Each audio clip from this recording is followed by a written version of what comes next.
Hey guys, this is N Krishna here. তো west বেঙ্গলের food SI এক্সামের জন্য আজকে আমরা জিকের 20 মোস্ট এফেক্টিভ কোশ্চেন নিয়ে আমরা ডিসকাস করব। জেনারেল নলেজ যেটা প্রচণ্ড ইম্পর্টেন্ট, এক্সামে 50 নাম্বারের আসবে, ঠিক আছে। আর আসবে অ্যাথমেটিক, মতলব ম্যাথ থেকে 50 নাম্বার আসবে। তো তোমাদের কাছে গুরুত্বপূর্ণ হচ্ছে জিকে, কারণ জিকেতে অনেক সিলেবাস। তো আমরা যতটা পারছি কমপ্লিট করার চেষ্টা করছি, আপনিও আমাদের সাথে এটা কমপ্লিট করার চেষ্টা করুন, ঠিক আছে। তো চলো বন্ধুরা, আজকের প্রথম কোশ্চেন। পারস্য সম্রাট দারায়ুষ কত খ্রিস্টাব্দে ভারত আক্রমণ করেন? পারস্য সম্রাট দারায়ুষ কত খ্রিস্টাব্দে ভারত আক্রমণ করেন? সেটি হচ্ছে 1540 খ্রিস্টপূর্বাব্দে ভারত আক্রমণ করেছিলেন পারস্য সম্রাট দারায়ুষ। তো নেক্সট কোশ্চেন দিকে চলে যাক। নেক্সট কোশ্চেন হচ্ছে হিদাসপিসের যুদ্ধ কত খ্রিস্টাব্দে হয়েছিল?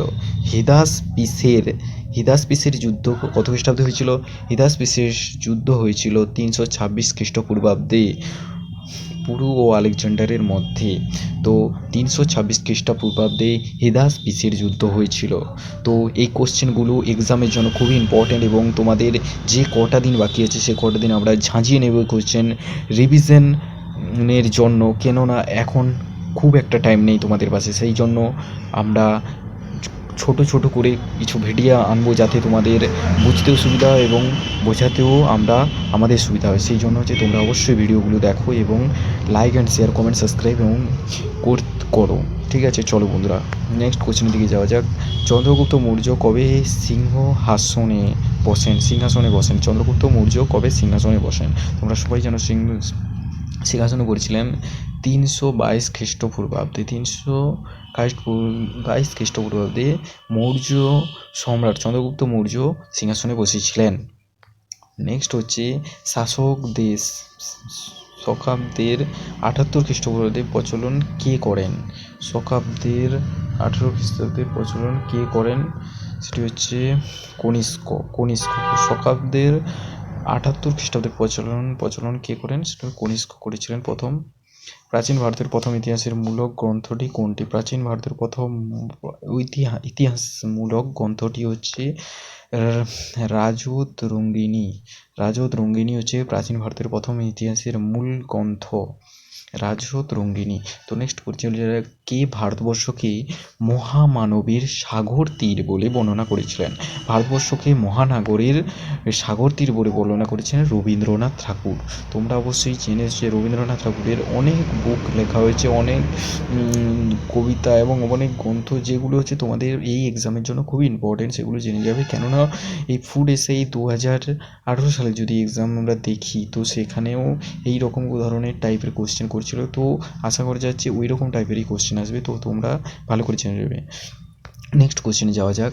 কার আমলে জুনাগড় লিপি রচিত হয়?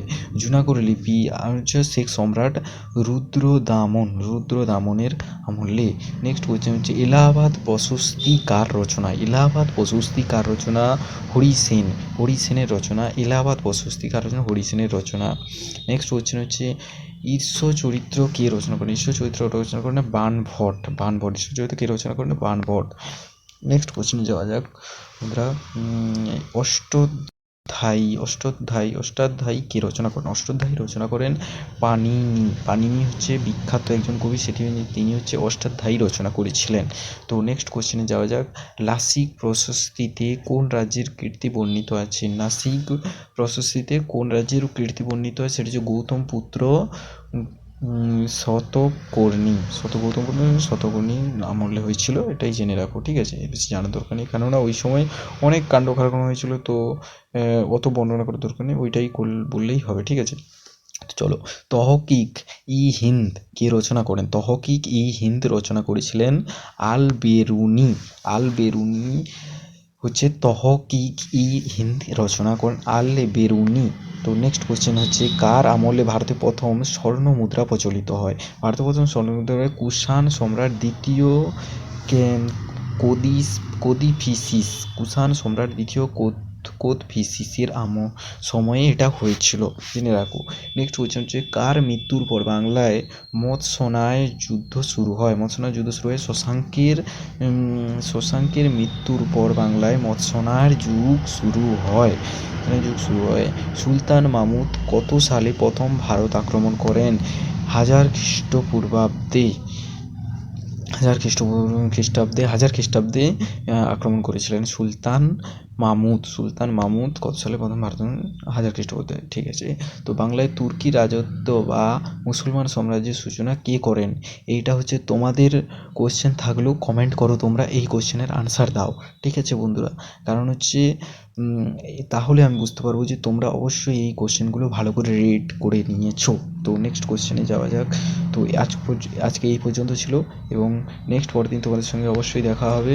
তো চলো বন্ধুরা।